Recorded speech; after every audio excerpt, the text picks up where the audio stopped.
Eh bien, c'est vendredi, vous êtes avec la bande AJM à l'Arrobase, mais aussi avec Maxime Martinique, 107.1 et 107.3 FM, et vous êtes en simultané vidéo sur www.gtmac.fr. On peut s'applaudir bien fort si vous êtes d'accord. Allez, allez, allez, allez. On est juste après Carnaval, on a tous bien dansé, chanté.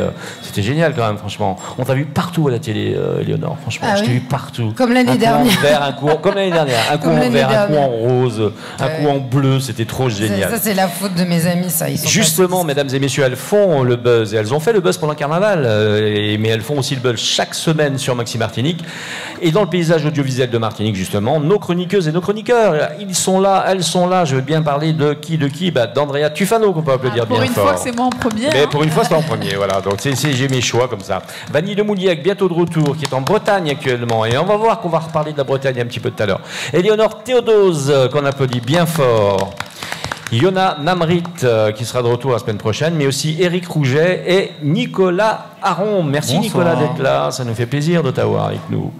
Toute l'équipe est drivée par l'ancien pilote de Formule 1 en 1967 sur circuit Jouef. Les Formule 1 électriques, je veux parler de JM de la bande JM, ancien pilote de F1. Mais oui, j'avais un circuit moi quand j'étais gamin, électrique. J'ai En toujours, mousse j'ai dans le gagné salon. à chaque fois. Il y avait des, je sais pas si vous avez connu ça, non? Il y avait des poignées comme ça, il fallait appuyer sur la poignée pour faire accélérer la voiture. bien Non? sûr. Vous avez C'était connu ça? fixé sur un rail, c'est ça et puis... Oui, sur un rail électrique. Ça existe toujours. J'étais champion tu sais, du monde. C'est de la Champion même du monde. génération du flipper, ça. Mais c'est trop bien, franchement. Non mais attendez, j'y crois pas ça. Et oui, c'était bien moi. Allez, merci à nos partenaires fidèles, le Crédit Mutuel Anti-Guyane, Speedy Martinique, l'Arrobase, le restaurant dîner-spectacle du Casino Batelière qui nous reçoit. Merci à son cuisinier Alain Trémois, qui est belge d'ailleurs. Merci à Thierry de Crescenzo et toutes ses équipes de nous recevoir dans ce lieu magique où presque chaque soir il y a un dîner-spectacle. Renseignez-vous donc sur le site www.casinobatelierplaza.com. Ce soir, JM de la bande à JM reçoit Mewen. Je remercie son agent Lorna Saint-Prix également. Mewen sort son tout dernier titre, Une femme comme moi, qu'elle a interprété d'ailleurs, grâce à la magie de l'Arrobase finalement. C'est ça. Un grand merci à l'Arrobase. Voilà, on va t'approcher un petit peu ton micro. Et il faut bien parler près du micro. Voilà, on a un micro qui est un peu Voilà, directionnel. c'est bon, super. C'est Voilà, mieux. impeccable, ok. c'est nickel. Oui, merci à l'Arrobase, effectivement. Et les gens qui ont dîné à l'Arrobase ce soir ont eu la chance d'avoir cette interprétation géniale d'ailleurs que tu as faite. Merci beaucoup. Parce que c'est stylistique, hein. On voit bien qu'il y a tout ce qu'il faut. Hein. C'est-à-dire Oui. que tu sais danser, tu sais bouger, tu sais chanter bien sûr. C'était très agréable pour les yeux et c'était vraiment super. Les gens qui ont dîné là l'ont vraiment apprécié. Ouais. On en reparle dans un instant si tu es d'accord. Oui, y a pas de souci. Allez, c'est le grand retour d'Éléonore Théodose qui reçoit Clémence Bruer-Danson de Oko Soul Eh Food. mais vraiment. J'ai encore dit une connerie ou quoi? Downson, non? Non mais Jean-Marc, Mais tu es quoi? unique. Dès qu'il y a des mots un peu Bah oui, mais anglophones et tout. tu m'as dit Bruer-Danson. Non, mais c'est ton accent, c'est ton Ah, mon accent accent était pas bon. déjà Niwed la semaine dernière. Oko Soul Food. Voilà, Oko Soul Food. Alors c'est génial parce qu'on va parler de Kassav, mais pas du groupe. Non. Eh oui. Mais d'ailleurs, d'où vient le nom du groupe? Eh On oui, va bien faire sûr. les choses à l'envers. Donc on va parler de On va faire quoi un voyage culinaire. Et Voilà. particulièrement de la Kassav. Ah oui, et tout ce qu'il y a autour pour la sublimer. Ben, je suis sûr qu'il y a plein de gens qui nous écoutent peut-être en métropole qui ne savent pas ce que c'est la Kassav. Ils connaissent le groupe peut-être Kassav, mais ils ne savent pas ce que c'est la Kassav. Eh bien, Donc, on c'est y sympa. reviendra. Voilà, Nicolas Comme sur moi. Ronsalet, lui, bien sûr. Hein. J'adore ça, c'est trop bon. Ah, c'est trop bon. Bon, super. Alors justement, Nicolas Aron qui recevra Coralie Balmy, mesdames et messieurs. Coralie Balmy est parmi nous. On a ouais. cette chance extraordinaire. Alors, la semaine dernière, on avait posé la question à Éléonore Théodose, elle n'avait pas su répondre. Bah Elle avait oui, dit elle qu'elle était fait des escrimeuse. T'avais dit escrimeuse, on a les enregistrements. Et non. Nicolas, alors qu'est-ce qu'elle... Non, je plaisantais, bien sûr. Éléonore n'a jamais dit ça, c'est moi qui l'ai dit. Alors, Alors Coralie fait partie des grands noms grands noms des sportifs martiniquais, français même. Hein. Ouais. Elle était entre autres titrée aux Jeux Olympiques avec une très belle médaille de bronze. Donc je vous en dirai plus tout à l'heure parce que à Londres, c'est ça, à Londres. Hein. C'était à Londres, oui. C'était à Londres. Moi, j'ai dit Sydney, alors je fais que des bêtises de toute façon. Donc voilà. En tout cas, 14 fois sur les podiums internationaux, mais surtout record woman du 200 mètres nage libre, sous vos applaudissements. Quand même. On peut l'applaudir bien fort. Elle sera là tout à l'heure sur le plateau en VIP. Ça veut dire very important person. En tout cas, si vous êtes d'accord, on se tourne vers une jeune femme extraordinaire pour plein de raisons différentes. La première, c'est qu'elle chante extrêmement bien. Et elle vient de nous interpréter ce titre qui est juste un petit peu exceptionnel, on peut le dire. Et la première chose, tout à l'heure on parlait de Bretagne, la première chose que j'ai envie de dire, c'est que tu es née justement En Bretagne. en Bretagne, ça, tout à fait. Saint-Nazaire. Je suis bretonne. Tu es bretonne. Voilà. Alors, métissée sûrement, je suppose. Oui, Métissée voilà. sûrement, voilà. Exactement, voilà. Donc, alors, des parents qui sont partis en Bretagne, c'est ça, pour le travail peut-être, au départ? Alors, mon père est breton, d'origine breton. D'accord. Et ma mère martiniquaise. Donc, c'est mon père qui est venu chercher ma mère en Martinique et l'a ramenée en Bretagne. Donc, du coup, voilà. Alors, si on devait définir Maïwenn, comment qu'on le ferait, musicalement? Alors, Maïwenn, déjà, premièrement, la signification de Maïwenn, c'est la joie et la gaieté, parce que c'est breton, hein, donc Ouais. ça signifie la joie et la gaieté, ce qui me représente totalement, parce que je suis toujours joyeuse, j'ai toujours le sourire malgré tout, hein, les hauts, les bas de la vie, et voilà, ça me définit entièrement, Voilà, c'est comme ça. totalement, voilà, c'est ça. Alors, regarde, j'ai eu la chance de recevoir ta biographie, bien sûr, c'est important, parce que quand on reçoit un artiste, c'est important de l'avoir. Mais avant d'aller un peu gratter dans cette biographie, j'ai l'impression quand même que le combat de la femme, que le positionnement de la femme dans la société, ça te touche particulièrement. Oui, tout à fait, oui. Pour moi, c'est très important, comme je le disais avant mon titre, déjà pour une femme de connaître sa valeur. Et les droits de la femme, enfin tout ça c'est important. Moi je suis vraiment pour et féministe à fond. Oui. Mais en tout cas, ouais, c'est très important. Alors, ça veut dire quoi? Ça veut dire que derrière, il y a aussi un passé, tu veux dire? Il y a des choses aussi qui t'ont permis d'aller sur des combats, peut-être? Il y a du vécu, oui. Du vécu? C'est l'expérience de ma vie qui a fait qu'aujourd'hui, je suis encore plus debout. D'accord. Voilà. Donc, ça t'a construit en tant que femme, justement? Bien sûr, ça m'a construit, ça m'a forgé. D'accord.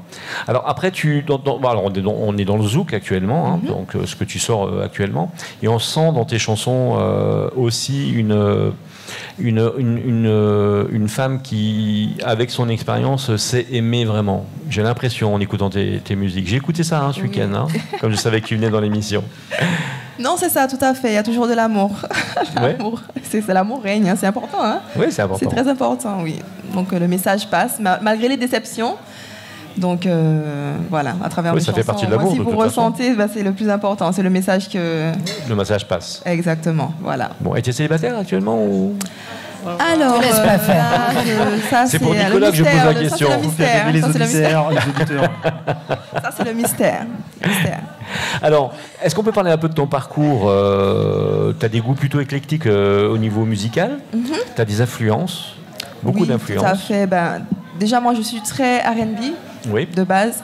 Et, Alors, on dirait pas au départ. Hein. Ah ouais? Ouais, au départ, on te sent plutôt sous le zouk. Alors, oui, le zouk, c'est mes origines. Donc, du coup, ça fait partie de moi. D'accord. Mais de base, je suis très R&B. Et même quand j'interprète un titre de zouk, on me le dit souvent que j'ai toujours ce petit côté R&B en moi, en fait, qui donne ma propre couleur à mon zouk, en fait. D'accord. Donc, mais ouais, j'ai mes influences zouk et aussi R&B. Soul aussi. D'accord. Et puis, tu es une chanteuse à label, finalement, parce que tu chantes avec des gros labels, quand même, hein, des labels qui sont quand même relativement importants. Alors, ça veut dire qu'il y a un talent, c'est sûr. Et la question qui me rongeait, c'est de savoir si tu étais auteur, si c'est toi qui écrivais tes textes. Alors, ça m'arrive d'écrire, Oui. ça m'arrive d'être aidée, Oui. et ça arrive, il est arrivé qu'on écrit aussi mes chansons, quoi. Donc, mais voilà, j'essaie de faire un peu, voilà, de me lancer dans l'écriture aussi à fond, pour Oui. qu'un jour ce soit entièrement moi qui écrive tous mes titres. C'est ton truc aussi. Finalement, Voilà. tu sens que ça peut être Oui, ton après truc. ça dépend de l'inspiration, ça dépend de la vibe et l'inspiration en fait. Des fois je vais commencer, je vais pas finir parce que ça bloque, donc il y aura un coup de pouce derrière, donc voilà, c'est comme ça que ça se passe. une petite période d'absence, on va dire. Oui, tout à fait. Voilà, tu reviens en Martinique, tu signes avec Lorna Saint-Prix, donc. Avec tout à fait, avec Isquad Production aussi. Voilà. Donc ça change les choses aussi quand même, malgré tout. Oui, c'est comme un nouveau départ. Puisque j'ai commencé ma musique, j'étais en France. Et quand je suis rentrée sur la Martinique, j'ai recommencé puisque j'ai eu un moment d'arrêt. J'ai été maman, je suis maman, donc j'ai dû faire une petite pause, un stand-by. Donc là, je suis de retour et puis pour de nouvelles choses. Oui, puis alors ce titre, Une femme comme moi, que tu viens d'interpréter, donc encore une fois, je le redis, qu'on entendra peut-être sur Maxi, sûrement même sur Maxi. Tu l'as sorti en août 2023. Tu as eu un maximum de vues sur YouTube, mais aussi sur toutes les grandes plateformes, finalement. Et tout, effectivement. Bon. Donc ton actualité, c'est toujours la promotion de ce morceau, je suppose? Pour l'instant, oui, c'est ça. On est toujours sur la promotion d'une femme comme moi. Mais il y a d'autres projets qui arrivent, donc... c'est la question que j'allais te poser. Hein. J'ai répondu avant, du coup. Donc là, il y a un projet qui arrive, qui est un projet relativement important quand même. On peut en parler un petit peu ou c'est vraiment encore discret? Alors, pour l'instant, je suis sur plusieurs projets, donc je ne pourrais pas vraiment évoquer the projet, mais il y en a plusieurs qui vont arriver. D'accord. Ouais. Donc ça, c'est plusieurs projets qui arrivent, c'est ça? Oui, plusieurs projets, et du coup, pour le coup, ce sera un petit peu différent du zouk. Voilà, c'est tout ce que je peux dire. Tu fais des duos ou pas? Oui, je fais des duos, je fais des duos. J'ai fait un duo, justement, avec l'artiste zouk Steven Morris, qu'on connaît bien. Oui. Et voilà, c'est mon seul duo depuis que j'ai repris la musique, c'était avec lui. Après. Donc là, tu disais que justement, ça serait pas forcément du zouk, donc tu avais besoin d'aller toucher à d'autres... thématiques et aussi d'autres sons qui te faisaient vibrer? Exact. Ou c'est une proposition qui est venue de l'extérieur? Non, justement, ça vient de moi parce que, au fond de moi, le zouk, c'est ma culture, c'est mes origines, il n'y a pas de souci. Mais je sais que je suis capable aussi de faire autre chose. Donc j'ai envie de proposer autre chose et puis de voir si le public adhère. Donc je vais me lancer et on verra. Mais par contre, je ferai toujours du zouk. Je vais toujours envoyer... Oui, c'est ça, c'est la base, on va dire. Oui, vraiment. Alors, il y a un truc que j'ai remarqué qui est extraordinaire. Mais alors ça, c'est extraordinaire. Mais même toi, tu t'en es pas rendu compte, je pense. Mais quand vous regardez la vidéo du dernier titre, allez la voir sur YouTube si vous ne l'avez pas fait encore. Le monsieur avec qui tu danses me ressemble, mais parfaitement. mais corps et esprit, vraiment. Vous n'avez pas été voir la vidéo? Allez voir la vidéo. Ouais, maintenant que... Oui, maintenant, ça y est, tu fais un rapprochement. Voilà. Donc, bon. Dis-moi, tu peux m'oublier? C'est un titre que tu chantes, que j'ai écouté, bien sûr, ce week-end aussi. Moi, je te connaissais un petit peu, c'est vrai, mais pas beaucoup. Et là, franchement, j'ai essayé d'aller un peu plus loin dans la démarche. Mais tu peux m'oublier, c'est quoi? C'est autobiographique? Alors, c'est... Comment ça vient, je veux dire Alors, comment ça vient au niveau du thème de la chanson? Le thème, voilà, tout ça. Alors, c'est du vécu, mais c'est aussi une généralité. Oui. Voilà. Parce que dans mon entourage, j'ai beaucoup de mamans, de copines, de femmes. C'est une généralité. Donc c'est un message que j'ai voulu faire passer pour toutes celles qui, justement, n'ont pas la force de le dire. Donc, tu puises dans les expériences qui sont autour de toi. Autour de moi, mes expériences à moi et autour de moi.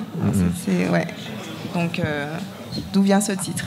Tu peux m'oublier. Personne va... Enfin, ceux qui sont sur la vidéo, ceux qui ne te connaissent pas, allez sur la vidéo. Mais bon, tu es une très belle femme. Merci. Et c'est sincère. Et en plus... Tu as fait un petit peu de mannequinat, tu fais un peu de photos. Oui, tout à fait. On te voit de temps en temps sur certaines affiches, non? Effectivement, je fais des photos pour Fine Lingerie, des publicitaires, des panneaux, des 4x3 et tout. Voilà. Ouais, c'est cool quand même, non? C'est super. Alors ça fait quoi de se réveiller le matin et de se voir un peu de partout? Ça fait bizarre. C'est vrai que ça fait bizarre. Au début, ça fait bizarre. Surtout mon fils, quand on passe à côté de l'affiche, maman, c'est toi. D'accord. Oui, ça doit être génial pour un enfant, non? Sa mère de partout. Franchement, c'est bien. Je suis quand même fière de ce que je fais et fière de moi. Mais il y a de quoi, je pense. Franchement, c'est une vraie réussite que tu es en train de mener à bien. Et je pense qu'il y en a un autre qui doit être très fier de toi, c'est ton petit bout de chou. Oui, tout à fait. Alors, il participe un peu ou pas à la chanson, création? Est-ce qu'il est là? Il écoute? J'essaie. Il a quel âge sans discrétion? Il aura 7 ans. Oui, voilà. Il aura 7 ans. Il est grand, ce petit. Ouais, il est grand, ce petit, tout à fait. Voilà. Mais j'essaie à ce qui s'intéresse à la musique. Donc, il chante mes chansons, YouTube comme les petits, TikTok, voilà. Mais bon, j'aurais aimé qu'il s'intéresse à un instrument. C'est important, le piano. Donc, j'essaie, je lui ai acheté un piano pour Noël. On verra où ça mène. Mais ça va. soutien à maman quand même. Alors, je vois que personne ne pose des questions, donc je continue. Pas du tout, t'es lancé, on ne va pas te couper. Oui. Non, c'est parce que j'essaie d'explorer les choses. Mais si vous avez une question, arrêtez-moi, hein, n'hésitez pas. Alors, regarde bien, j'en ai une petite. Finalement, on a reçu pas mal d'artistes cette année. Et à chaque fois, la vocation vient des parents. Est-ce que c'est ton cas? Pour le coup, non. Ah, tu vois, comme quoi, ça change. Ouais, c'est bien. Pour le coup, non. Alors, c'est vrai que mon père a fait de la musique. Enfin, il jouait de l'harmonica, il a fait de la musique. Mais après, j'ai pas grandi avec mon père. Donc, du coup, j'ai pas eu cette influence paternelle. Ça venait vraiment de moi. Je me rappelle, j'étais dans ma chambre. C'était la Star Academy. T'avais quel âge? Alors, j'ai commencé, j'avais 8 ans parce que j'ai fait de la chorale avec une tante. Oui. Une tante en Martinique, parce que j'étais toujours en Martinique, à la Chapelle, à Saint-Joseph. Donc, j'ai fait 1 an de chorale. Je crois que j'ai vraiment apprécié et je me suis lancée après. Je chantais dans ma chambre, j'écrivais à mes 8 ans, des fois j'écrivais des petits morceaux, je recopiais les paroles de chansons, j'accrochais derrière la porte de ma chambre. C'était vraiment, je me vois encore comme si c'était hier, mais c'est vraiment venu de moi et. Ouais, c'est quelque chose de profond finalement. Ouais, voilà. C'est sorti des entrailles. Hein. Exactement, voilà. Et puis je me découvrais petit à petit, parce qu'au début. On essaie de chanter, après on constate que ah oui, ça sonne bien, peut-être qu'on devrait continuer. Il y a peut-être quelque chose, puis, voilà. Et puis au final, c'est vraiment comme ça que j'ai persévéré. Et c'est génial, il y a plein de personnes, femmes ou hommes d'ailleurs, qui ont essayé comme toi, enfin qui pensaient comme toi, puis qui n'ont rien fait, qui sont partis sur autre chose. Toi, tu as été au bout quand même de la démarche. Non, tout à fait. Et ce qui m'a motivée, c'est qu'à mes 13 ans, non, à mes 14 ans, je suis descendue en Bretagne avec mon père en vacances. Ouais. Et il y avait un radio-crochet dans la ville, les radio-crochets qui passaient de ville en ville. Et oui, à l'époque, oui, voilà. c'est vrai. Et on était 13 participants. Et j'ai chanté Killing Me Softly en a cappella. Et je suis sortie première demi-finaliste sur les 13. Wow. Et ils m'ont référenciée à Tina Turner, à l'ancienne. La voix de Tina Turner. Les jurys, j'étais choquée. Et franchement, ça m'a vraiment, vraiment boosté. Je me suis dit, pourquoi pas en fait. Donner le courage nécessaire pour continuer. Voilà. Alors, presque une dernière question, parce qu'on arrive à la fin de cette petite période avec toi, et c'est bien dommage. Franchement, franchement, une femme comme moi, alors, comment elle est cette femme? Comme vous le voyez, hein, qu'est-ce que vous constatez? Ça, c'est la question piège. Elle est lumineuse, hein, franchement, mais ouais, depuis que je t'ai rencontrée, je t'ai toujours trouvée en effet pleine de joie, bienveillante, avec les autres femmes aussi. Donc c'est quelque chose que j'admire chez les femmes déjà. Une sacrée maman, sûrement. Voilà, j'avais pas son enfant, mais du coup, je suis sûre que tu dois être une très bonne mère. Il y a beaucoup de douceur dans ta voix et dans ton énergie, ça fait du bien. D'accord, c'est super sympa en tout cas. Et puis ça passe, tout ça passe dans les chansons, l'interprétation qu'on a eue tout à l'heure. On va en avoir une nouvelle. Ouais, tout à fait. Tu vas nous chanter quoi là tout de suite alors? Du coup, tu peux m'oublier pour la fin. Voilà, c'est trop bon ça. Il pas l'oublier. Allez, la fille, elle vient. Non mais attends, la fille, elle vient dans l'émission, elle te fait des super sourires, puis après elle te chante. Tu peux m'oublier. On a dû la chanter en première celle-là. Voilà. Il va pas s'en remettre. On a découvert quelqu'un de charmant, franchement. Alors on te le dit tout de suite. L'actualité, tu nous as un peu parlé, mais ça reste encore un peu en attente. Hein. Mais t'es à porte ouverte, hein. Tu viens quand tu veux, dès que tu as des nouveautés. Ok. Tu viendras, on sera là, et puis avec un grand plaisir. Avec grand plaisir en tout cas. Voilà. On a hâte de t'écouter. On a hâte de t'écouter, effectivement. Donc, si vous êtes d'accord pour nous, on va faire une petite pause publicitaire. Et puis, la chanson que vous avez là, elle va passer non seulement à leur base, mais elle va passer aussi sur Maxi. Donc, ça nous fait plaisir. On te laisse aller interpréter ce titre. Et nous, on fait la pause publicitaire de notre côté. À tout de suite.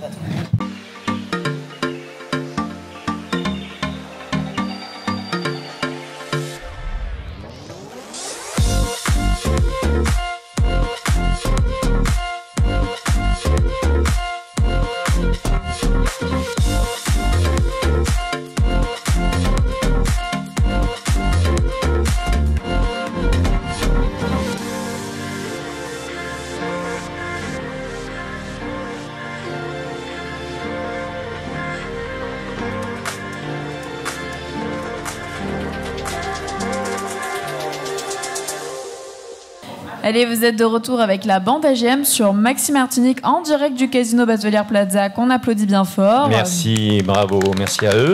On retrouve également JM et toute sa bande dans le grand talk show Automoto des Antilles. Donc merci d'applaudir nos chroniqueuses et chroniqueurs avec Éléonore Théodose, Vanille Lemouliec, Orlan, Yona Namri, Terry Rouget, Nicolas Aron, Margot Vénitioga pour ce soir et bien évidemment JM. Et oui, JM de la bande AGM et Andrea Tufano. Merci. Voilà, d'origine portugaise, c'est ça? Oui, c'est ça, bien évidemment. C'est comme si je n'avais rien entendu. Mais surtout, merci à nos partenaires Crédit Mutuel Antilles-Guyane, Speedy Martinique et ses 6 centres de réparation. Et surtout, merci à gtmag.fr. Et je vous demande, s'il vous plaît, de faire un tonnerre d'applaudissements à Coralie Balmy, s'il vous plaît. On peut l'applaudir bien, bien fort. Coralie Balmy, comment on peut dire? Allez, notre médaillé olympique. On peut le dire quand même, véritablement. Oui, ça on peut le dire, ça reste toute la vie. Aïe, aïe, aïe, aïe, aïe. On a une chance extraordinaire dans cette émission, c'est qu'on reçoit des gens vraiment extraordinaires. On peut faire une répétition dans ces cas-là. Nicolas, je te laisse la parole parce que c'est ton invité. C'est mon invité. Mais elle est à nous. Elle est à nous tous. Non, elle est qu'à moi. Non, elle est à nous tous, je suis désolé. Bon, d'accord, je partage. Ça va, Allez. vous avez fini tous les deux là? Alors oui, on peut le dire, Coralie Balmy nage dans le bonheur. Dans le silence de l'eau, tous les mots disparaissent sans un mot. Avez-vous déjà vu Le Grand Bleu, le film de Luc Besson? Et ressenti cette quiétude et ce sentiment de liberté? 15 fois. 15 fois? Ah, Juste oui. 15 fois? Moi, 18, un peu plus que toi quand même. Ouais, mais je l'ai vu en version longue, en version courte, en version coupée, j'ai tout vu. En chinois, en japonais, en français. Ouais. Roberto, mio parmo. Ah, exactement. Eh oui. Je parle italien aussi. Donc c'est un film en fait où on ressent une espèce de quiétude et un sentiment de liberté. Je trouve que ça caractérise bien Coralie Balmy. C'est peut-être cette liberté qui t'a plu. C'est peut-être la raison pour laquelle tu as choisi la nage libre comme spécialité. Là où tout le monde choisit le crawl, tu défies tes adversaires en choisissant de nager une épreuve de nage libre en papillon. Et là, tu as le bonjour de Kevin Serrazin qui m'a donné cette anecdote qui s'est passée au Carbet. Oui, ça fait un moment déjà. Ça fait un moment. Ça me ramène des années en arrière et c'est vrai, je m'en rappelle. Tu as fait 14 podiums internationaux, dont une médaille de bronze au JO de Londres et une médaille de bronze au JO de Barcelone. C'est ça? C'était pas les JO à Barcelone, c'était les championnats du monde. Les championnats du monde à Barcelone. Oui. Pardon, excuse-moi. Définitivement amoureuse de l'eau, de la mer, ses expériences en tant que plongeuse, soigneuse de tortues marines lui font prendre conscience de l'urgence à préserver la nature et plus particulièrement les écosystèmes marins. Elle crée en 2009 avec Dalila Essederi, c'est ça? Et c'est Diri, l'association Coco and l'eau pour sensibiliser les enfants et les adolescents à la protection de la mer. Finalement, quoi de plus logique pour une enfant des îles?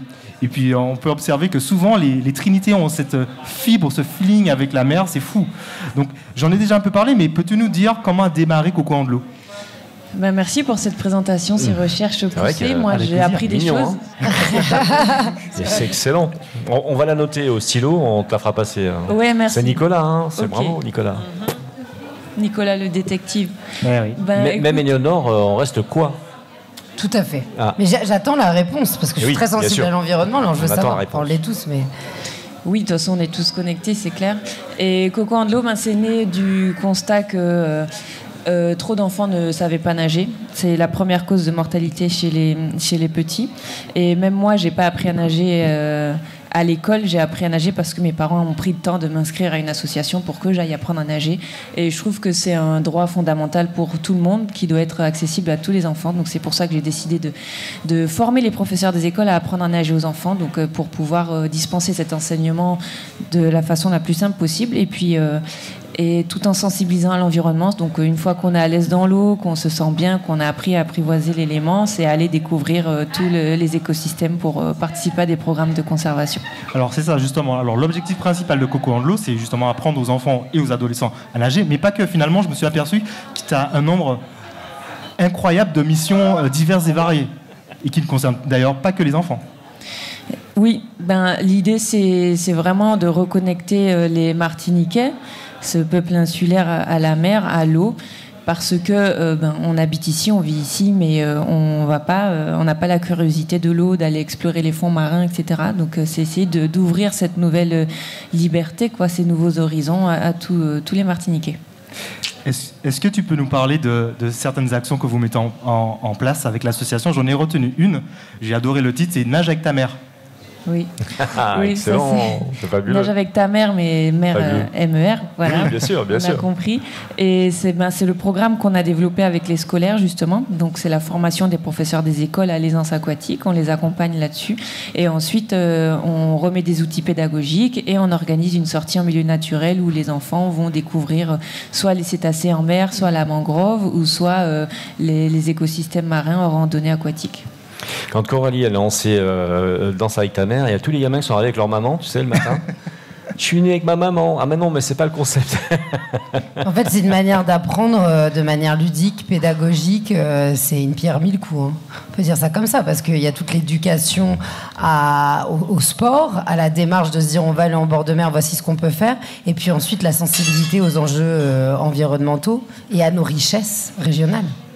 Oui, c'est ça. L'idée, c'est de tout connecter et de montrer que par l'activité physique et sportive, on peut justement créer des liens, du lien avec l'environnement, du lien avec la diversité, le collectif, le respect des règles et puis et la découverte de son patrimoine. Alors là vas-y. Non, j'ai peur de déflorer la suite de ta chronique. Non, t'inquiète pas. Non, mais vous m'étonnez là, vous m'étonnez un peu là. Vas-y, tu avais une question à poser, non ou pas ? Oui, mais je veux pas être trop rapide. Parce qu'on parlait de sport, alors je voulais en revenir au sport. Oui.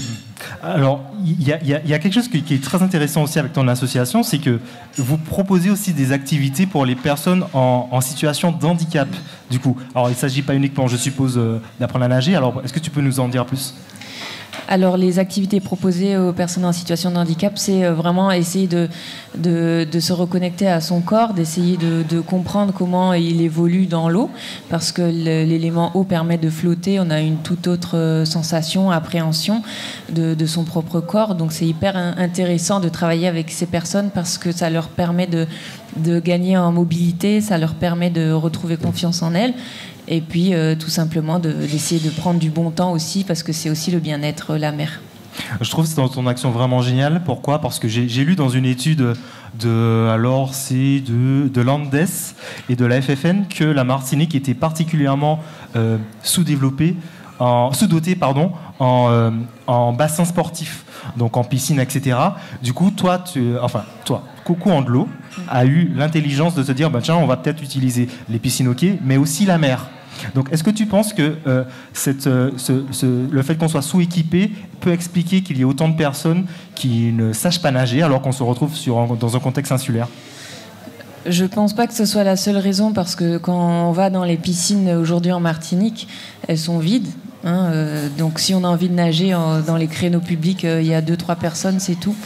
Donc c'est pas le manque d'équipement, je pense que c'est vraiment l'aspect culturel. On n'a pas... Dans notre culture, on va pas à la piscine, on va pas nager, on va pas... Voilà, c'est juste... C'est vrai que j'ai souvent entendu dire que la population martiniquaise découvre la mer depuis une quinzaine d'années à peu près, parce qu'en fait, on vit avec... mais pas forcément. C'est pour ça qu'il y a beaucoup d'enfants qui ne savent pas nager, etc. C'est parce qu'on n'avait pas cette culture d'aller à la plage, en dehors des périodes où on va à la plage normalement, quand c'est les fêtes, etc. Mais est-ce que ça, tu le ressens aussi Oui, c'est comme ça aussi qu'est née l'association. C'est parce qu'on a fait ce constat, finalement. Une enquête auprès de la population. On a été posé des questions, etc. pour comprendre d'où ça venait, cette appréhension et comment dire... cet éloignement avec l'élément aquatique, et c'est ce qu'on a envie d'essayer d'inverser. Ouais, c'est perturbant parce que j'ai vu aussi qu'il y avait quand même plus de 2000 licenciés en club en Martinique. Je trouve que c'est un chiffre important. Honnêtement, je ne pensais pas qu'il y avait autant de pratiquants en club. Voilà. Et puis on va revenir donc sur le côté sportif du coup. Coralie, tu es aussi ambassadrice terre de jeu des Jeux Olympiques de Paris. Voilà. C'est pas rien ça quand même. Est-ce que tu peux nous parler justement de ce rôle-là d'ambassadrice ? Quel pouvoir il te donne ? Alors je n'ai aucun pouvoir. Oh là là, je suis déçu. Prérogative. Tu peux pas m'avoir habillé s'il te plaît ? Si seulement j'en avais déjà. S'il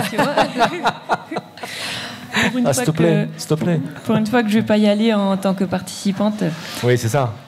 Et moi, mon rôle en tant qu'ambassadrice Paris Terre de Jeux 2024, c'est d'essayer de promouvoir la pratique sportive sur le territoire et d'essayer aussi d'engager le territoire dans cette dynamique des Jeux olympiques et paralympiques, parce que c'est vraiment un super tremplin pour toutes les activités sportives, pour montrer qu'il y a plein d'associations sportives qui existent sur le territoire, qu'il y a plein de belles initiatives, et essayer d'impulser tout ce mouvement-là pour lutter contre la sédentarité, qui est un véritable fléau, pour essayer de lutter aussi contre les problèmes de santé publique. On sait que l'obésité touche beaucoup de personnes ici en Martinique.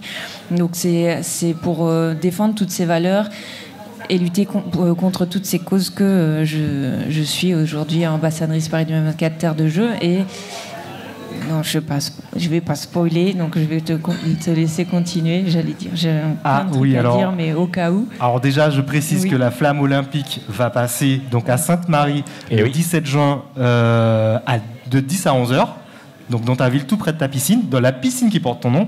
Et j'ai cru comprendre que tu allais aussi participer à porter la flamme. Oui, c'est ça. J'aurai l'honneur de porter la flamme à Sainte-Marie. Au niveau du tombolo. Excellent. C'est un super beau. J'ai le droit à des questions, moi, ou pas? En fait, j'attendais Eleonore. Vas-y, t'as pris ton tour. Mais quelque chose d'assez classique, et on voit aussi des coachs qui se développent autour de la question que je vais poser, c'est comment on arrive à switcher d'une vie de compétiteur professionnel, de sportif de haut niveau, à une vie de civil. Donc, parce que ça apporte beaucoup d'adrénaline, ça apporte beaucoup de challenge et de rigueur. Est-ce que justement cette association t'a aidé à faire cette transition, ou toi ça a été plutôt doux et finalement tu étais contente de retrouver ta liberté? Cette association m'a aidée parce que c'était un nouveau cap, mais ça se fait jamais en douceur. C'est assez violent parce que c'est du jour au lendemain, on ferme une porte, on en ouvre une autre qu'on ne connaît pas du tout, donc il faut tout réapprendre à 30 ans. Et puis c'est tous les jours, quoi. Là, aujourd'hui, ça fait bientôt 8 ans que j'ai arrêté le sport de très haut niveau et ça commence à aller mieux. Donc c'est vraiment tellement différent, il y a un tel gap entre cette vie et la vie dite normale, entre guillemets, que ça met du temps. C'est moi, je peux y aller, ça y est, enfin? Putain, vous êtes bavard, hein. Non mais attendez, les gars, ça fait quand même presque 20 minutes qu'on reçoit quelqu'un et qui est championne olympique. Moi, je veux savoir des choses quand même. Bon, déjà, t'as arrêté ta carrière. Bon, ça, on peut le comprendre. Mais je voudrais savoir comment c'est parti tout ça, quoi. Comment t'arrives à Londres et comment t'attrapes ta médaille? Ça commence quand? Ça commence tôt, à 5 ans. Mais on vient de dire que justement, les enfants ne vont pas à la plage ou vont pas trop à la piscine et tout. Pourquoi toi, tu tombes dedans alors du coup? Parce que mes parents avaient le temps de m'emmener à la piscine. Voilà, tout simplement. Et puis que j'ai pu essayer plusieurs sports, que c'est le sport qui m'a le plus plu. Et j'ai continué là-dedans. Et au fur et à mesure des années, j'avais pour ambition d'être championne de Martinique, après championne de France, après en équipe de France, et après au grand championnat. Step. Mais je voudrais savoir quel est l'effort considérable qui permet d'arriver à être championne olympique. Parce que, ok, Coralie Balmy, ça y est, c'est un nom qu'on connaît. Voilà, effectivement, on comprend tout ça, la gloire, etc., etc. Mais ce que je veux comprendre, c'est quels sont les efforts qui t'ont permis d'arriver à ça? Qu'est-ce que ça t'a coûté finalement? Ça m'a coûté 30 ans de ma vie, déjà. Voilà. Et puis, je suis partie en France pour faire sport-études à 15 ans. Oui. Donc ça m'a coûté aussi l'éloignement. La séparation avec les parents, le choc culturel, etc. J'étais toute seule en France. Et puis, toute aussi, seule là, dans la piscine, arrivant de Martinique et tout, ça a dû être terrible, je pense. À l'époque des cabines téléphoniques en plus. Et à l'époque des cabines téléphoniques. Il n'y avait pas de visio, il n'y avait pas de... C'est ça. Dans le larmoyant. Que moi j'ai pas connu, mais. Et maintenant, tu fais quoi comme sport? Parce que t'étais championne olympique, t'étais en haut niveau. Et à présent, est-ce que tu as basculé vers une autre discipline ou tu t'es découverte?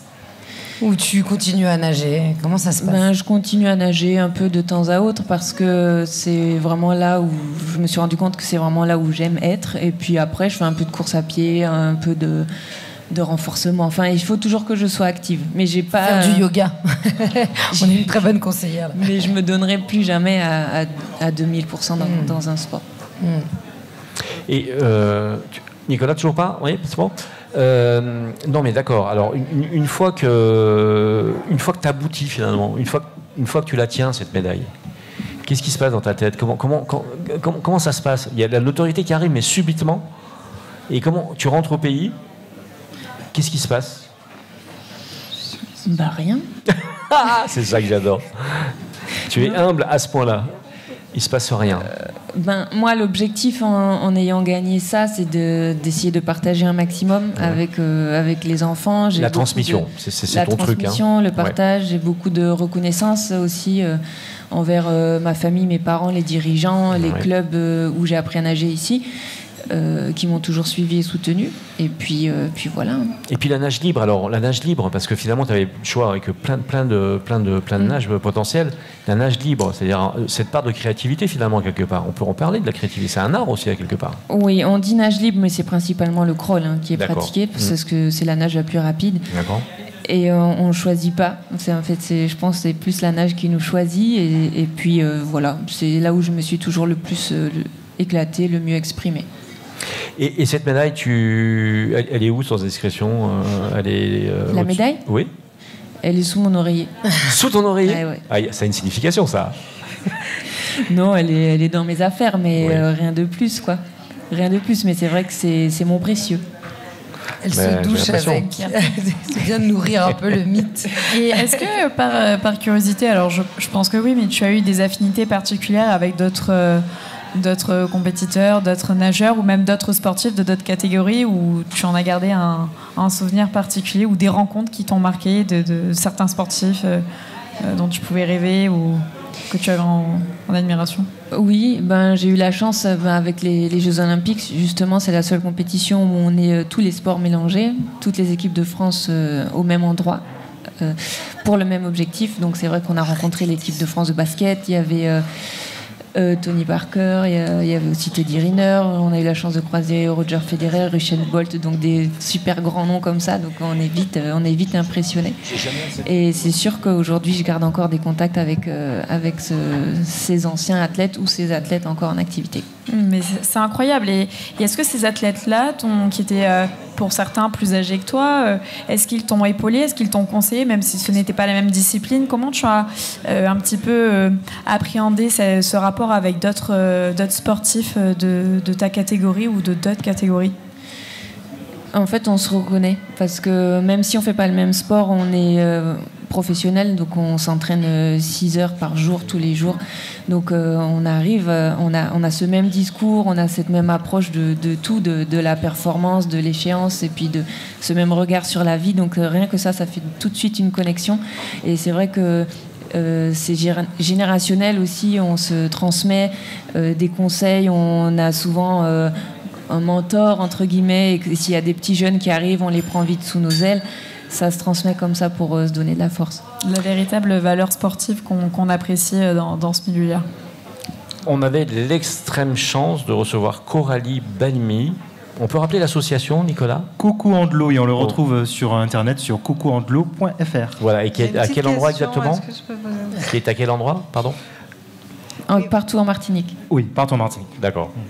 Moi, je voulais savoir, Coralie, si déjà tu arrivais à bien fédérer autour de toi, de ton association, ou est-ce que c'était difficile? Est-ce qu'il y avait des barrières, voilà, des obstacles que tu rencontrais par rapport à tout ça? Est-ce que tu recrutes en ce moment pour ton association? Est-ce que c'est quelque chose que tu essayes de faire? Oui, alors on a toujours besoin de bras. Merci de soulever la question. On cherche des maîtres nageurs sauveteurs, toujours pour nous aider dans ces missions de formation des professeurs des écoles. Et puis après, étant donné qu'on travaille principalement avec l'éducation nationale, le réseau est assez petit en Martinique, donc il est fait au niveau des maternelles primaires. Mais c'est vrai que de toute façon, les bonnes volontés sont toujours le bienvenu. On est une association reconnue d'intérêt général, donc on est vraiment, c'est pas du tout lucratif et on essaie notre objectif principal, c'est de rendre cet apprentissage gratuit à tout le monde. Donc on trouve des financements privés ou publics à l'extérieur pour après s'adresser aux écoles et même au grand public pendant les vacances scolaires pour que tout ça soit gratuit. Tout ça est bien entendu, je vous le redis, on a cette chance extraordinaire de recevoir Coralie Balmy. Je vous demande de l'applaudir bien fort, s'il vous plaît. On a parlé nage, médaille olympique, on a parlé effort, travail, enfin tout ce qui est association. Merci encore Coralie d'être venue. On t'a fait patienter un petit peu. En plus, on était un peu en retard ce soir. Mais c'est bon, ça valait le coup. T'as été extraordinaire, franchement. Merci encore, on peut l'applaudir bien, bien fort. On a cette chance, encore une fois, de l'avoir avec nous grâce à Nicolas. Merci Nicolas, en tout cas. De rien, je vous en prie, avec plaisir, hein, Coralie. On fait la petite pause publicitaire et on revient dans un tout petit instant. À tout de suite.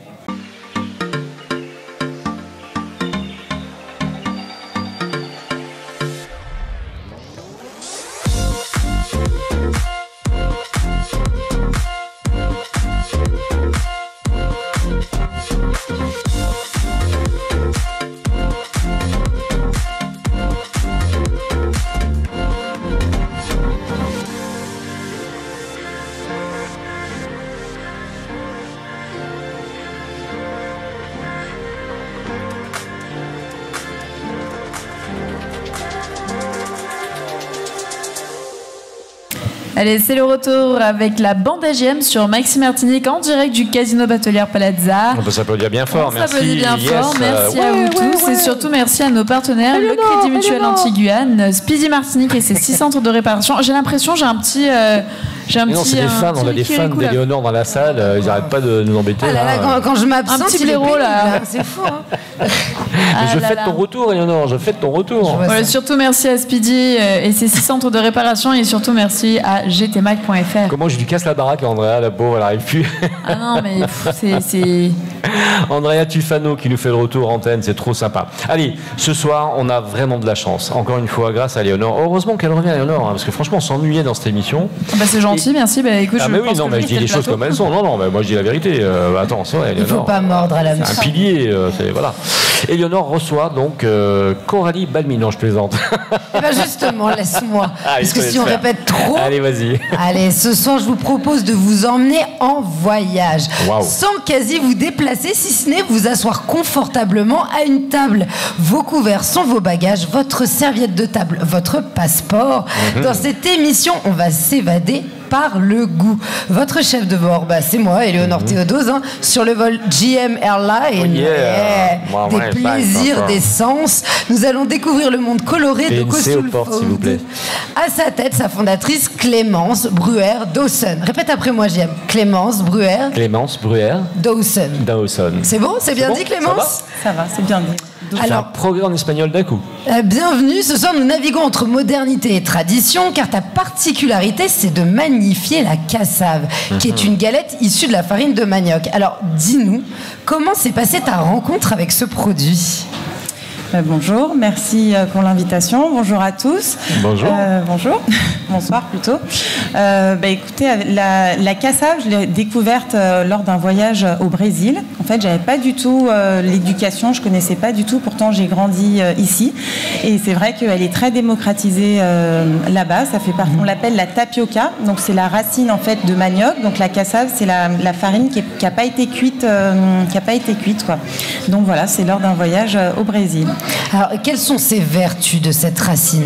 Et comment on la classe ? Comme une légumeuse ? Alors là, je parle de racine. Est-ce que ça va nous apporter des lipides, des glucides ? Est-ce que c'est bon pour la santé ? Quels sont ses apports nutritifs ? En fait, la farine de manioc, c'est une farine qui est hyper intéressante parce qu'elle est riche en fibres, elle est sans gluten. Donc, elle est très riche en glucides. Donc, c'est vrai que c'est conseillé de la consommer surtout le matin ou l'après-midi, le midi. Et c'est vrai que ça représente un super petit déjeuner. On peut la faire. Moi, je la revisite en fait comme une crêpe.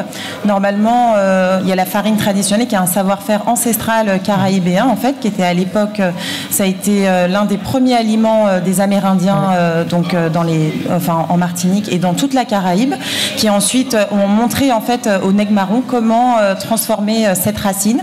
Et du coup, parce que ça tenait au corps, c'était vraiment ça cale vraiment quand vous mangez une cassave le matin. Je peux vous dire que vous n'avez vraiment pas faim jusqu'à un bon moment dans la journée. Elle peut se substituer au pain. Oui, exactement. En fait, à la base, c'était vraiment une substitution du pain. Donc voilà, donc elle est très nutritive et donc elle a un impact hyper riche dans le corps.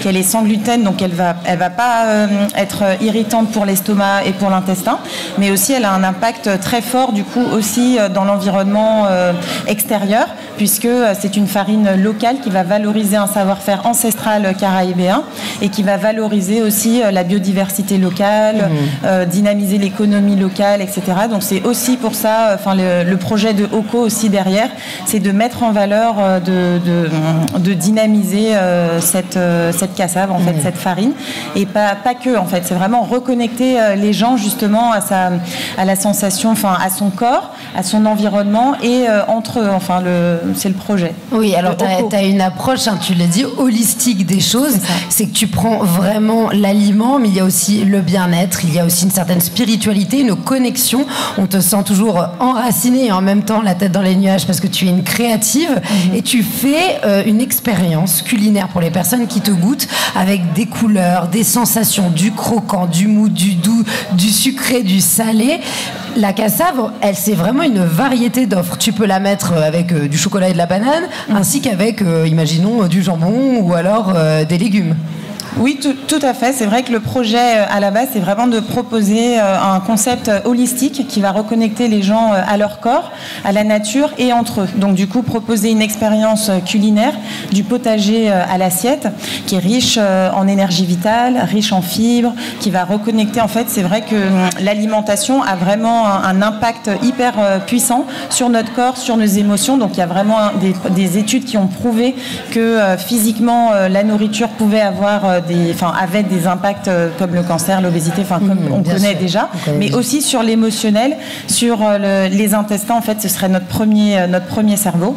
Donc du coup, d'où l'impact, et aussi donc il y a cet impact dans le corps que j'ai envie de mettre en valeur, mais aussi l'impact qu'on peut avoir en fait dans notre environnement qui nous entoure en fait, et que du coup ça peut être pour moi c'est comme un bulletin de vote en fait, un acte militant, politique, même si bien évidemment on vit dans un monde où on peut pas être à 100%, c'est difficile, c'est vrai, mais en avoir conscience. C'est pour ça que je fais une cuisine consciente des besoins des corps et de la réalité écologique en fait qui m'entoure. Et c'est lors d'un voyage, c'est des éveils de conscience où je me suis rendu compte en fait que j'avais aussi ma part à jouer en fait dans ce grand. En fait, je me trouvais que il y avait un monde énorme et que j'étais juste une petite goutte. Ça faisait rien si en fait j'achetais inconsciemment, sans conscience, etc. Et en fait, je me suis rendu compte du pouvoir que j'avais. Et en tant que consommatrice et productrice. Exactement, ouais, voilà, exactement. Donc c'est pour ça que je travaille vraiment avec des producteurs locaux qui cultivent de manière consciente, donc sans pesticides, sans chlordécone. Et pour revenir à ta question, je la fais dans toutes les formes possibles et imaginables, puisque c'est une farine, donc on en fait un peu ce qu'on en veut. J'utilise la farine qui est crue, donc en gros il y a de l'amidon du manioc qui fait qu'il y a besoin de aucune matière grasse. Elle va cuire en fait dans la poêle et elle va prendre la forme qu'on va lui donner, donc soit une crêpe, soit des mini tacos, des maquis aussi pour les événements. Et je peux la faire au poisson avec du pesto de moringa, du marlin fumé, du poulet effiloché avec une sauce abricot pays, des bananes avec de la confiture de banane et des cacahuètes. Essayer de trouver vraiment l'alchimie des textures et des saveurs avec le... Oui, mais c'est un don ça aussi au départ. Je sens chez toi vraiment ce don là de pouvoir effectivement mélanger les textures. J'ai été voir un petit peu sur internet. En plus c'est magnifique, c'est beau, c'est bien présenté, c'est splendide. Mais on sent, ça donne envie de goûter parce que c'est des couleurs en plus dont on n'a pas l'habitude forcément. Une stimulation des sens. Et même avant de manger, la dégustation commence par le regard. Bah oui, c'est vrai. Moi qui cuisine un peu, il y a un don. C'est vrai que je trouve que on commence la dégustation par les yeux. On envoie déjà les informations à notre cerveau de voir en fait il y a des légumes, il y a ça, et c'est ça aussi manger en conscience, c'est s'asseoir, prendre le temps, regarder son assiette et vraiment assimiler tout ça. Et pour moi c'est lors d'un un repas en fait, j'ai été expérimenter un dîner d'aveugle en fait dans un resto à Paris qui s'appelle Dans le Noir, que vous êtes servi, que je connais, en fait. Oui. Que je connais. Ok. Donc du coup, pour avoir expérimenté, vraiment, j'ai adoré cette appréhension. C'est quelque chose d'extraordinaire. C'est une expérience extraordinaire. Manger dans le Nord total. c'est totalement déroutant. Et vraiment, en plus, on se plonge, les personnes qui ne voient pas, donc ils vous aident avec votre l'eau, par exemple, de votre doigt, etc. Et en fait, quand je suis sortie, donc j'ai adoré mon expérience, mais quand je suis sortie, vraiment, je me suis dit, mais j'ai lu le menu, j'ai dit, mais non, mais j'ai envie d'y retourner, en fait. Et c'est là où je me suis vraiment dit, après, ma mère aussi m'a aussi influencée sur les couleurs, etc. Mais que quand j'ai lu le menu, j'ai dit, ah non, mais c'est pas ce que j'ai mangé, en fait. Ça avait pas du tout, j'avais pas l'image de ça. Et en fait, il manquait quelque chose, quoi, vraiment.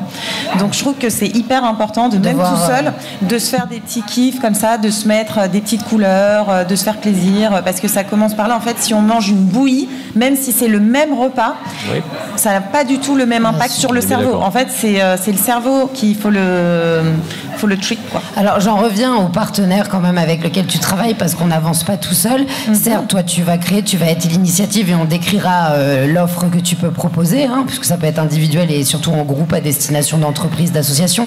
Mais avant tout, les producteurs locaux, tu vas aller sur le terrain et toi-même, tu as fait des formations. Tu connais la permaculture, tu connais l'agriculture, tu mets les mains dans la terre. Là, vous la voyez pour ceux qui vont regarder sur YouTube. On te voit en habit civil. Mais cette femme-là, si élégante, elle est avec ses bottes en caoutchouc, elle plante, elle arrache, elle prend, elle goûte et elle crée. Donc il y a un véritable plaisir aussi à se reconnecter avec la terre.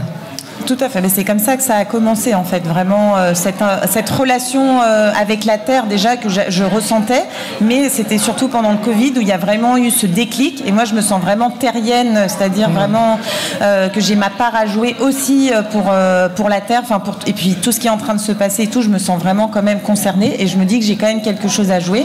Et pendant le Covid, il y a vraiment eu le déclic quand j'ai vu toute la queue en fait au supermarché, quand j'ai vu qu'en fait j'avais aucun pouvoir personnel en gros, que j'avais même pas des petites tomates ou quoi que ce soit. Et j'ai eu de la chance pendant le Covid que Pierre Rabhi, l'école de Pierre Rabhi, donc des petits colibris, qui a ouvert une formation de permaculture. Donc je me suis d'abord formée en permaculture. J'ai commencé à planter et j'avais vraiment envie de faire un concept, du potager à l'assiette, de mon potager, transformer les produits que j'avais dans des box. C'est comme ça que j'ai commencé pendant le Covid, avec des brunch box et des apéros box, et après de fil en aiguille, au début j'ai fait 2 box et après au fur et à mesure Est-ce que vous mangez la cassave, Jean-Marc? Oui, juste de dire, c'est fou ce Covid, ce qu'il a provoqué comme nouvelle reconversion et comme déclic. Oui, exactement. C'est dommage qu'il y ait eu autant de morts parce que ça a presque été bénéfique pour beaucoup de gens, quoi. C'est incroyable. Vas-y, excuse-moi. Oui, alors vous, en tant que chroniqueur, est-ce que vous mangez de la cassave? Alors, Margot. Moi, j'ai déjà goûté ces petites cassaves qu'on vend comme des chips. En sachet, là. Voilà, en sachet, j'aime beaucoup. Mais c'est vrai que j'ai déjà eu l'occasion, j'ai eu la chance de goûter les cassaves de Clémence aussi à un événement. Je crois que c'était Miss France l'année dernière, il y a 2 ans. Je sais plus, ils avaient fait un buffet et je crois que tu étais là. Ok, mais je me rappelle. C'était peut-être pour Madame la Présidente. Ouais, voilà. Ah, oui, c'était ça. Je sais pas si. Oui. Non, je sais pas. Non, je crois que c'était Miss France il y a 2 ans. Non. Ouais, okay. Miss Martinique. Ouais. Miss Martinique. Je vois déjà Miss France. Voilà. C'est peut-être pas ça. Alors, c'est peut-être pas ça. Tu t'es planté, t'es passé à côté. Par contre, je voulais juste poser une question qui me paraissait importante. Une question qui me paraissait importante, c'est on a regardé le côté matière à manger, mais côté boisson. Il y a quoi? Non, moi je m'occupe pas des voilà, boissons. je voulais savoir ça. Non, je fais uniquement. Ça peut être des boissons. Ça m'arrive bien évidemment. On demande du client de faire des infusions, des jus, etc. Mais c'est vrai que c'est pas ce qui me fait le plus vivre. C'est le solide pour l'instant, c'est le solide et c'est ce que tu peux cultiver. Exactement. Du coup, maintenant je travaille avec des partenaires, avec des agriculteurs. Parce que je me dis que chacun son travail et j'ai envie de mettre en valeur leur travail. Génial. Donc, j'ai démarré par la permaculture et à planter. Et puis finalement, je me suis plus ouvert aussi vers les autres et j'ai commencé à travailler avec les producteurs locaux. Donc, voilà. Et d'ailleurs, on peut citer Petit Cocotier qui était l'invité la semaine passée. La semaine passée, Ils sont partenaires, ils ont l'habitude de travailler ensemble. Vous connaissez? Oui, voilà. très bien. Oui. On travaille exactement. On travaille très bien ensemble. Le potager des mornes aussi. Ouais, c'est la même démarche. Intellectuellement, c'est la même démarche. Physiquement et intellectuellement. Exactement. Non, c'est bien, c'est super. Mais c'est exactement ce qui nous manque. En Martinique, je le dis souvent. Voilà, on pleure sur plein de choses en Martinique. Je dis bien l'ensemble de la population, hein, sur le manque de circuits courts, par exemple. Mais quand il y a des circuits courts, il faut en profiter, quoi. Il faut pousser à l'achat. Avec la crise de l'agriculture qu'on a en ce moment, c'est devenu presque un engouement maintenant en métropole d'aller voir son maraîcher pour acheter des pommes de France. Mais ici, on ne sait pas faire encore vraiment. Mais on commence à savoir faire, mais on ne sait pas. En tout cas, le principal, c'est d'éveiller les consciences et que les gens se posent des questions. Comment ils peuvent agir dans la mesure du possible. Justement, cette fameuse culture de grande surface, terrible. Au niveau des offres, qu'est-ce que tu proposes, Clémence, pour ceux qui nous écoutent? Alors du coup, j'ai plusieurs offres. J'ai l'offre traiteur avec vraiment des événements. Donc je fais des buffets scénographiés où je fais je revisite la cassave, je fais des salades, des légumes retravaillés, etc. Et après, il y a l'offre street food avec les bowls et la cassave où là, du coup, j'aimerais avoir un point physique pour pouvoir la distribuer, proposer une alternative saine à la population, à notre communauté. Et je fais aussi des chefs à domicile. Et là, je vais bientôt démarrer du coup le Oco Club avec justement des activités pour pouvoir connecter les gens à leur corps, autour du corps, autour du mouvement, puisque je pense que ça part de là en fait. Donc voilà. Alors quand même, je précise, là on parle des perspectives, mais tu as passé une année très riche en 2023. Eh bien, tu étais à Paris dans le 17e de avril à octobre dans le contexte du OBA, qui rassemblait un certain nombre de personnes qui avaient une proposition culinaire, qui représentaient la Martinique. Puis surtout, le comité martiniquais du tourisme t'a demandé de représenter la gastronomie martiniquaine au festival Martinique Gourmande en septembre dernier. Quelle expérience! Parce que pour ceux qui te suivent sur les réseaux sociaux et ceux qui ne te suivent pas encore, ils pourront retrouver les images. Tu as pu apprendre énormément de choses, tu t'es challengé. Ah oui, c'était vraiment l'année des challenges, mais au possible. Vous savez, vous pensez que vous n'êtes pas du tout capable de faire ça, même si je m'étais toujours visualisée, je ferais un cassave bar à Paris, quoi. C'était vraiment mon envie de démocratiser la cassave.